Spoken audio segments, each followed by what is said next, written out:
एक राजा था। उसका मंत्री भगवान का भक्त था। कोई भी बात होती तो यही कहता था कि भगवान की बड़ी कृपा हो गई। एक दिन राजा के बेटे की मृत्यु हो गई। मृत्यु का समाचार सुनते ही मंत्री बोल उठा, भगवान की बड़ी कृपा हो गई। यह बात राजा को बुरी तो लगी, पर वह चुप रहा। कुछ दिनों के बाद राजा की पत्नी की भी मृत्यु हो गई।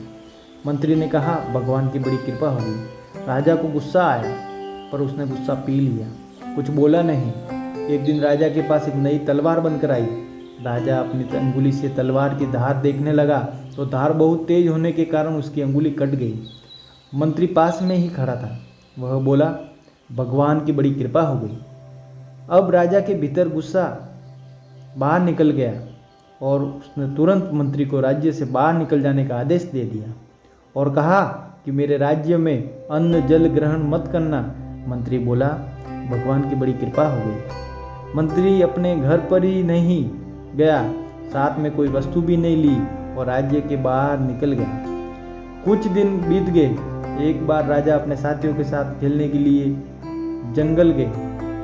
जंगल में एक सूअर का पीछा करते करते राजा बहुत दूर घने जंगल में निकल गए। उसके सभी साथी पीछे ही रह गए। वहाँ जंगल में डाकुओं का एक दल रहता था। उस दिन डाकुओं ने काली देवी को एक मनुष्य की बलि देने का विचार किया हुआ था। संयोग से डाकुओं ने राजा को देख लिया। उन्होंने राजा को पकड़कर बंदी बना दिया। अब उन्होंने बलि देने की तैयारी शुरू कर दी। जब पूरी तैयारी हो गई तब डाकुओं के पुरोहित ने राजा से पूछा कि तुम्हारा बेटा जीवित है? राजा बोला, नहीं, वह मर गया है। पुरोहित ने कहा कि इसका तो हृदय जला हुआ है। पुरोहित ने पूछा, तुम्हारी पत्नी जीवित है? राजा बोला, वह भी मर चुकी है। पुरोहित ने कहा कि ये तो आधे अंक का है, अतः ये बलि के योग्य है ही नहीं, परंतु हो सकता है कि मरने के भय से झूठ बोल रहा हो। पुरोहित ने राजा के शरीर की जांच की तो देखा कि उसकी अंगुली भी कटी हुई है। पुरोहित बोला, अरे ये तो अंग भंग है, बलि के योग्य है ही नहीं, छोड़ दो इसको। डाकुओं ने राजा को छोड़ दिया। राजा अपने घर लौट आया। लौटते हुए उसने अपने आदमियों को आज्ञा दी कि हमारा मंत्री जहाँ पे भी हो उसको तुरंत ढूंढ कर अब मेरे पास लाया जाए। जब तक मंत्री वापस नहीं आएगा तब तक मैं अन्न ग्रहण नहीं करूँगा। राजा के आदमियों ने मंत्री को ढूंढ लिया और उसने तुरंत राजा के पास वापस चलने की प्रार्थना की। मंत्री ने कहा, भगवान की बड़ी कृपा हो गई। मंत्री राजा के सामने उपस्थित हो गया। राजाओं ने बड़े आदरपूर्वक मंत्री को बैठाया और अपनी भूल पर पश्चाताप करते हुए जंगल वाली घटना सुनाकर कहा कि पहले तो मैं तुम्हारी बातों को समझा नहीं, अब समझ में आया कि भगवान की मेरे ऊपर कितनी कृपा थी।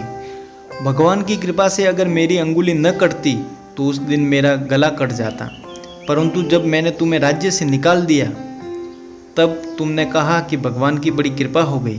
तो यह वह कृपा क्या थी, यह अभी मेरे समझ में नहीं आया।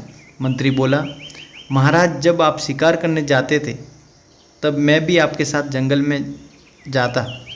आपके साथ मैं भी जंगल में बहुत दूर निकल जाता, क्योंकि मेरा घोड़ा आपके घोड़े से कम तेज नहीं है। डाकू लोग आपके साथ मेरे को भी पकड़ लेते। आप तो अंगुली कटी होने के कारण बच गए, पर मेरा तो उस दिन गला ही कट जाता। इसलिए भगवान की कृपा से मैं आपके साथ नहीं था, राज्य से बाहर था, मरने से बच गया। अब मैं पुनः अपनी जगह वापस आ गया हूँ। ये भी भगवान की कृपा ही तो है।